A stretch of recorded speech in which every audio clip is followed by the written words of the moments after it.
Eram 100 ovelhas juntas no aprisco. Eram 100 ovelhas que o pastor cuidou. Porém, uma tarde, ao contá-las todas, lhe faltava uma, e triste chorou. Então levantou-se toda a congregação e alçaram a sua voz, e o povo chorou naquela mesma noite.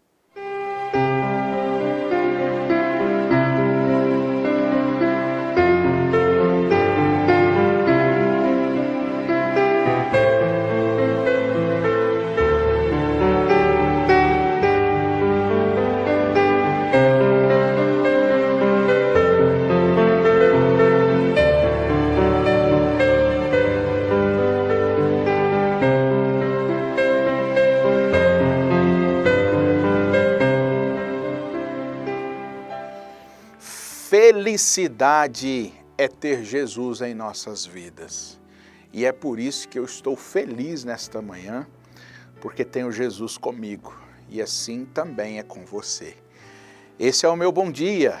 Bom dia a todos os amados irmãos que mais uma vez estão juntos conosco, participando de mais este devocional, mais este culto doméstico que tem sido uma grande bênção. Um relatório pessimista. Nós acabamos de ler aqui em Números capítulo 14, versículo 1. Este foi o efeito que um relatório pessimista trouxe para o povo de Israel, para os filhos de Israel. O que aconteceu foi que Moisés havia enviado 12 varões, um representante de cada nação, de cada tribo, para espiar a terra na qual eles iriam morar. Então ali foi escolhido um representante de cada tribo para ir até a terra que era a terra que Deus tinha prometido para aquele povo.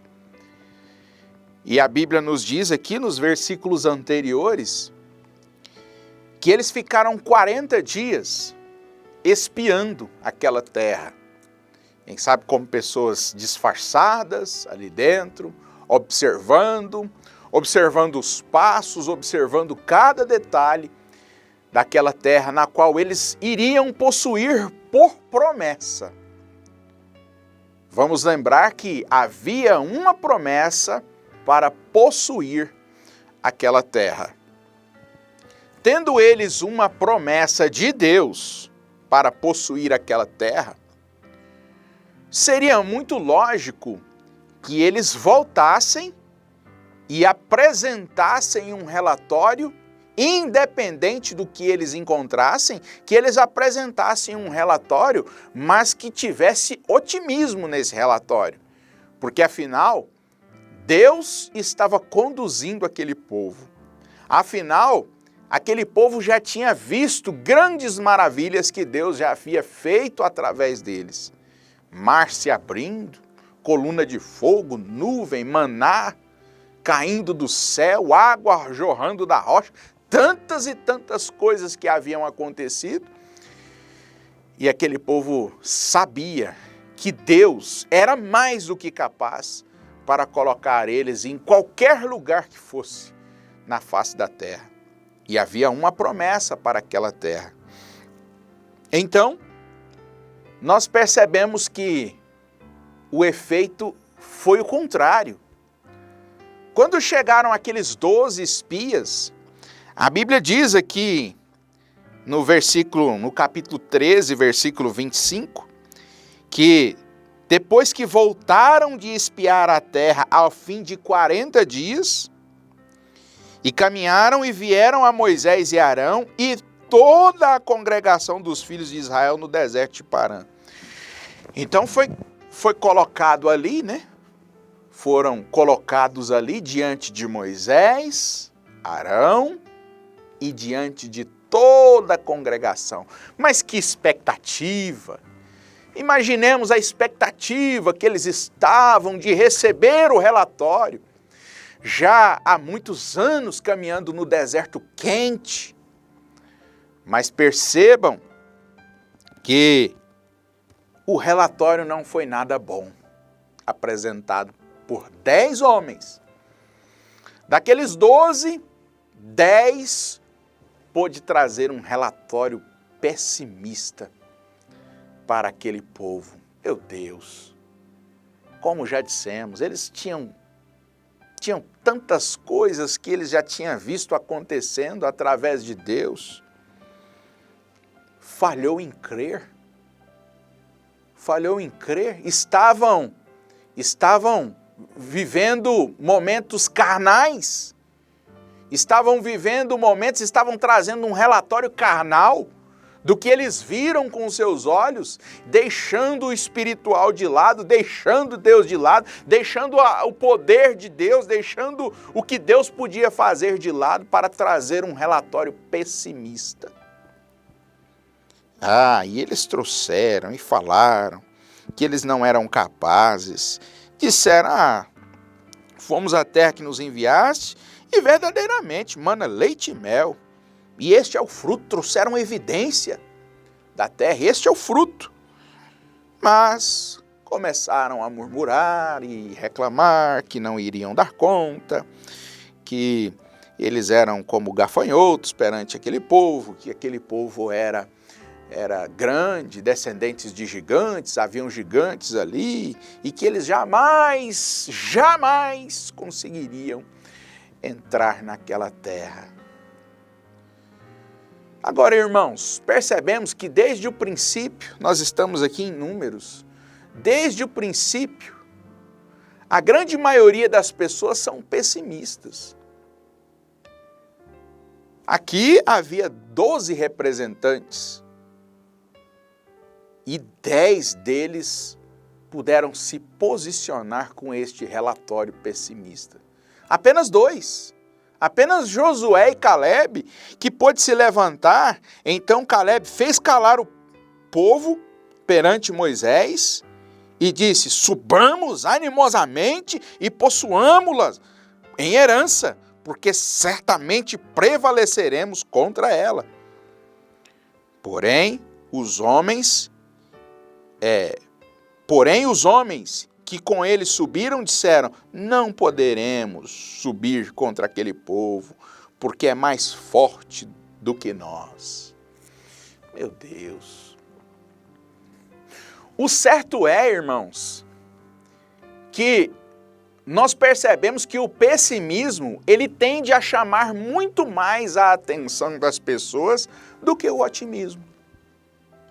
Podemos trazer isso para os dias que nós vivemos e nós estamos vivendo, para os dias atuais, mas podemos voltar aqui na Bíblia, na Palavra de Deus, e encontrar isso também.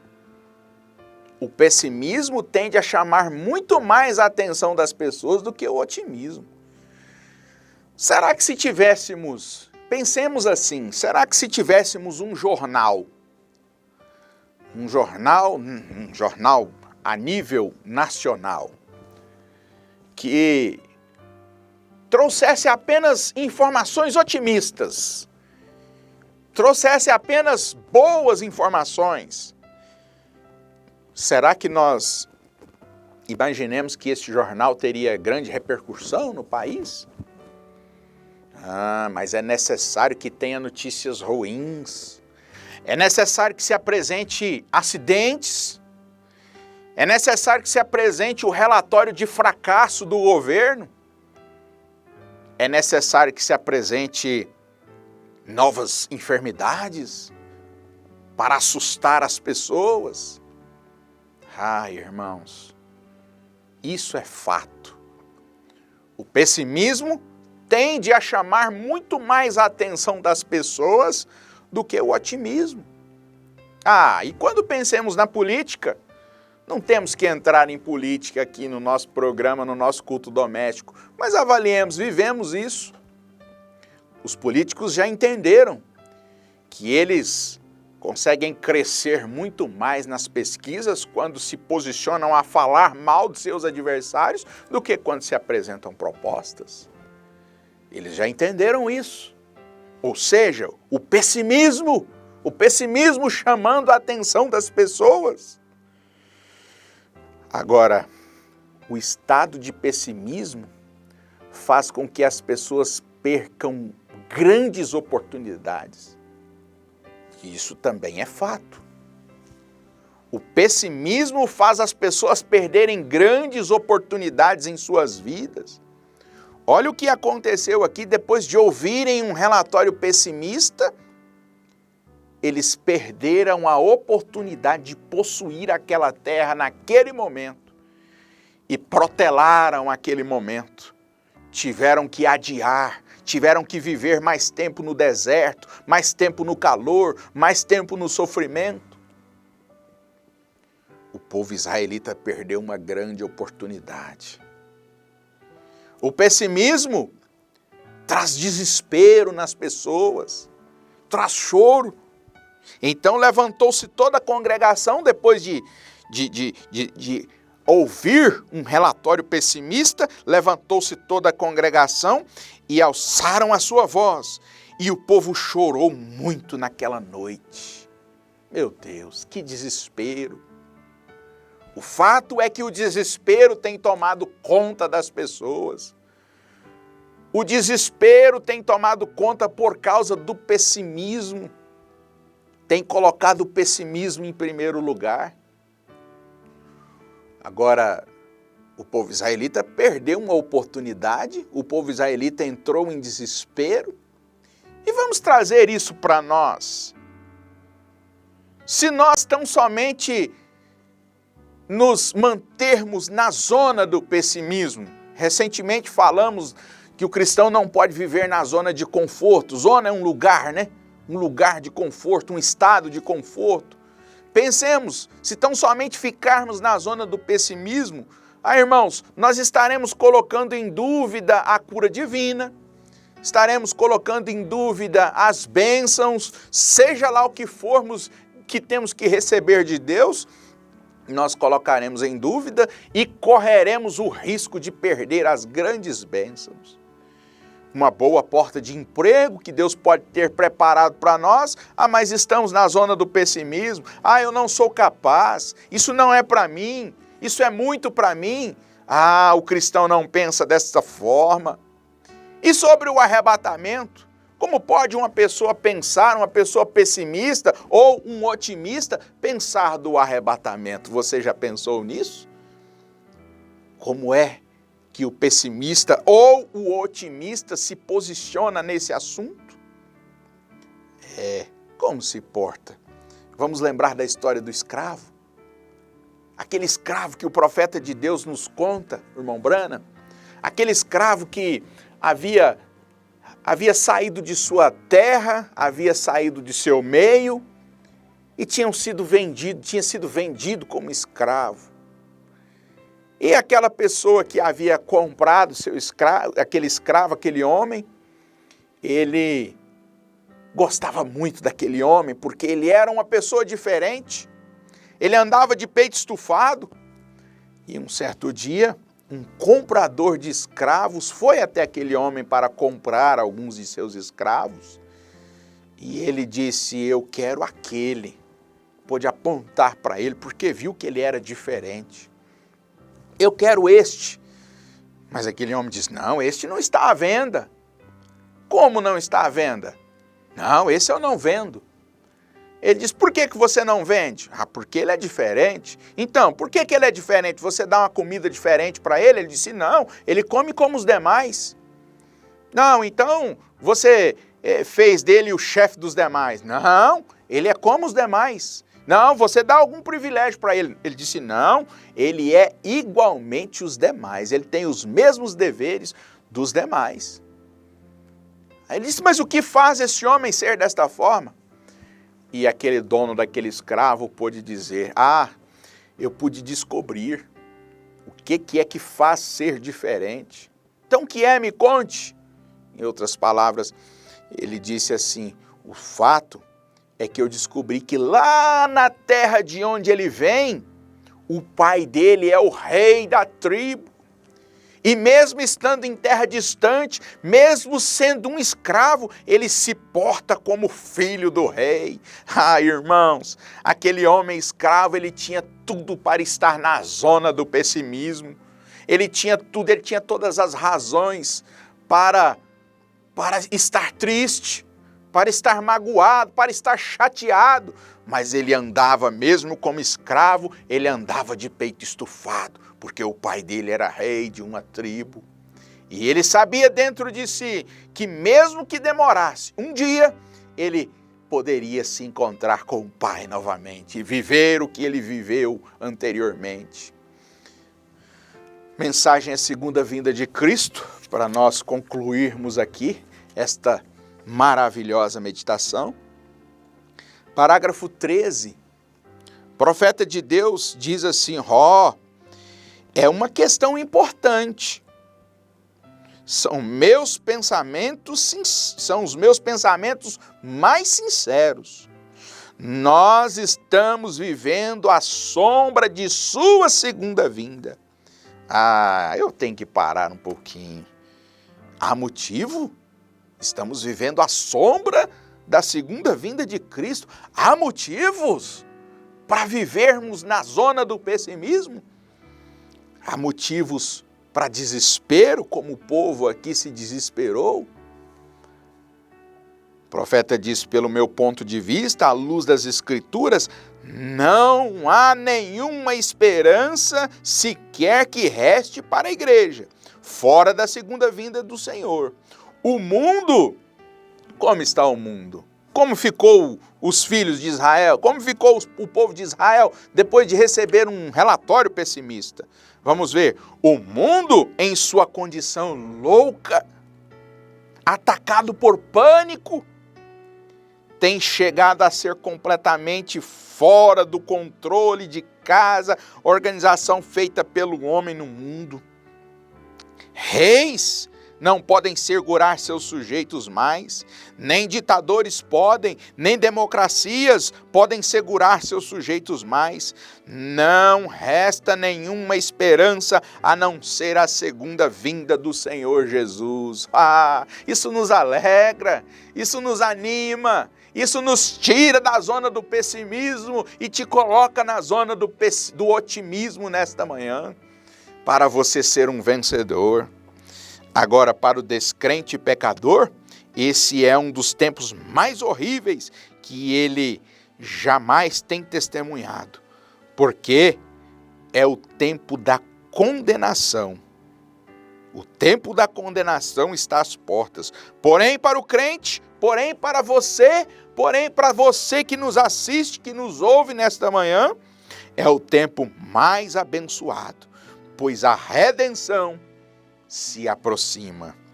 Há duas frações na terra hoje, o crente e o descrente, aquele que crê e aquele que não crê, aquele que está vivendo o otimismo e aquele que está vivendo o pessimismo. Seja você um otimista, seja você um crente, seja você uma pessoa posicionada na palavra de Deus, creia no seu arrebatamento. Senhor Jesus, nós agradecemos ao Senhor por estarmos nesta posição esta que o Senhor nos colocou. Muito obrigado, Senhor, por ter nos dado esta meditação nesta manhã, por ter nos abençoado desta forma. Em nome do Senhor Jesus Cristo. Amém. Deus vos abençoe.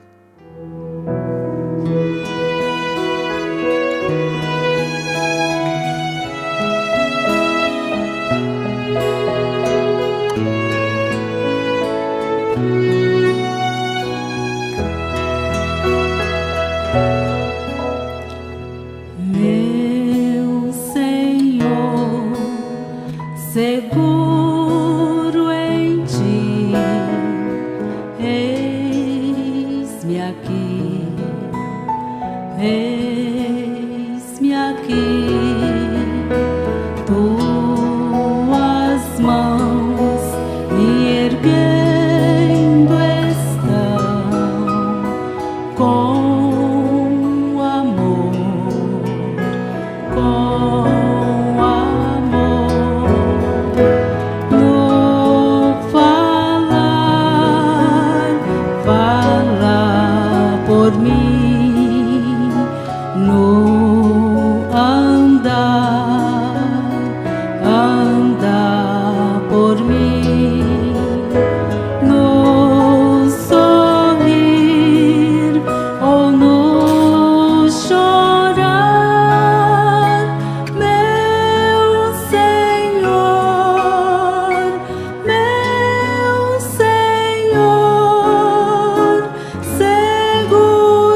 seguro em ti. Eis-me aqui, eis-me aqui. Tuas mãos me erguendo estão com amor, com amor, no falar, fala por mim, no